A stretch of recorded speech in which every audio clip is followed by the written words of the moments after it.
Hey everybody. Hey everybody.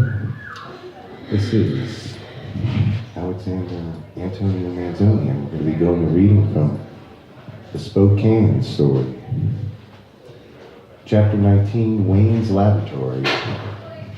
Deep within the confines of Wayne's property, in an old commercial garage that lay outside of Wayne's modest house, and far enough away from his 50 acres of soybeans to not pose an immediate environmental hazard in case of another accident.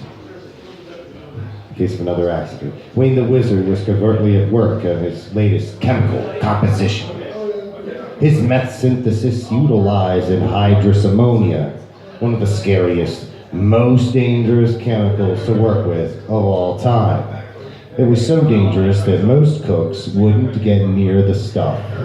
Wayne had plenty of it though, as it was used as a fertilizer for large-scale cultivation operations. The anhydrous ammonia would violently expand if the temperature got above a certain point. Commonly, thieves would pilfer the fertilizer from a massive temperature-controlled containment vessel into propane tanks. In theory, one would immediately transfer the propane tank into some sort of coolant. More often than not, a cooler full of ice and quickly escape the scene of the crime before the ice would melt and the tank would explode. And yes, it was not like the old man was working with chemicals that were all that much safer either. But anhydrous ammonia had that extra spicy edge of being able to freeze you and burn you at the same time. You make do with what you have though. And that's what Wayne did. He always had, really. That's why he was able to save his grandfather's farm from bank foreclosure. That's why he was able to run it so well while he could. Granted, now the farm was falling into disrepair. But that was because dope was outselling fuzzy pods of smooth beans. Production could finally match demand.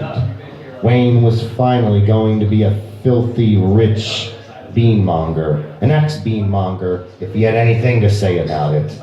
I guess him and Juan Pierre weren't quite so different, except that Wayne still plied his workman's trade, and Juan Pierre was in BC kicking it, going all soft all the while. Of course, Wayne was not slacking his managerial duties both on the farm and in the laboratory. This season's beans, well, that was all over anyway, and it was a shit year for beans in northern Idaho. Inside the garage, there was the hum of industrial exhaust fans as they pulled the acrid, noxious stank from the air and released it into the loving arms of Earth's atmosphere. Wayne was dressed in a white Tyvek suit and goggles, pulled back across the breadth of his forehead. He was sitting at the desk, cluttered with stacks of papers in a small office in the back of the garage, smoking a non-filtered cigarette whilst waiting for a reaction to take place. On the northernmost wall behind where Wayne was seated was a mounted plaque that said, "If assholes could fly, this place would be an airport." And it had several cartoonish caricatures of winged flying bums with smiling eyes to further accentuate the point. Phone numbers were written in pen and black Sharpie on the walls between two sets of filing cabinets. They were not drug numbers as you would think, no. They were the numbers of pizza delivery joints, sub shacks, Chinese takeout. Remember, this place was also a legitimate business, aside from the recently and hastily constructed meth lab. Another individual dressed from head to toe in white Tyvek and carrying a clipboard entered from the south side of the room and closed the window door behind him. "Oh, Wayne," said Terry, Wayne's latest in a rather long series of lab assistants. He was quite young, in his early 20s, but smart for his age and a hard worker to boot.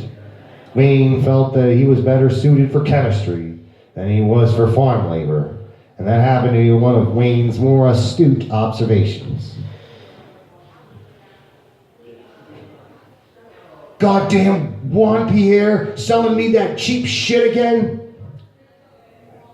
Yeah, said Terry. That junk doesn't seem to be water soluble. It all just stays there whenever I try to pull out. Yeah, that's what she said. Right, well, do you want to come take a look at this? I guess. Shit. I'll be able to fix it with a little tinkering, but that's gonna take more time than I'd like. Seems like our schedule is already getting fucked and we've barely started yet. I wish we had some bigger equipment if we're going to be working with such large volumes. I wish we have to make do with what we've got. If you can't work with it, then I'll just have to find another asshole who's gonna. I've been cooking like this since before your nuts dropped there, Chico.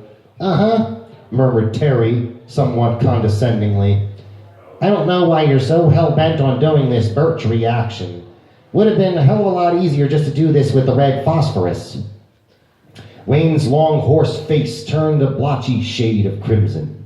Abruptly, he slammed his fist onto the desk and knocked over an 8-ounce styrofoam cup full of cold coffee. He knocked it onto the floor along with a plastic Mr. Peanut dispenser. His monocle eye broke off and rolled along the tile until it came to rest at Terry's feet. God damn it, Terry, roared the wizard. What fucking good are you? Yeah, sorry, Wayne, you're about to go back home to your mom's with your dick in your hand. Now go peel some batteries before I peel the skin off your skull. Wayne then grabbed poor Mr. Peanut and threw him quite forcefully at Terry. Terry ducked out of the way and the plastic novelty missed and hit the wall next to the door, exploding into a shower of jagged plastic and dusty peanuts. And check the goddamn temperature on the isopropanol. Terry ran out of the room covering his head with the clipboard just in case Wayne threw anything extra at him. Wayne let his own anger settle for a moment before he cleaned up the coffee with a paper napkin. He was about to go back into the lab to oversee the production line when Day-Day gave him a ring.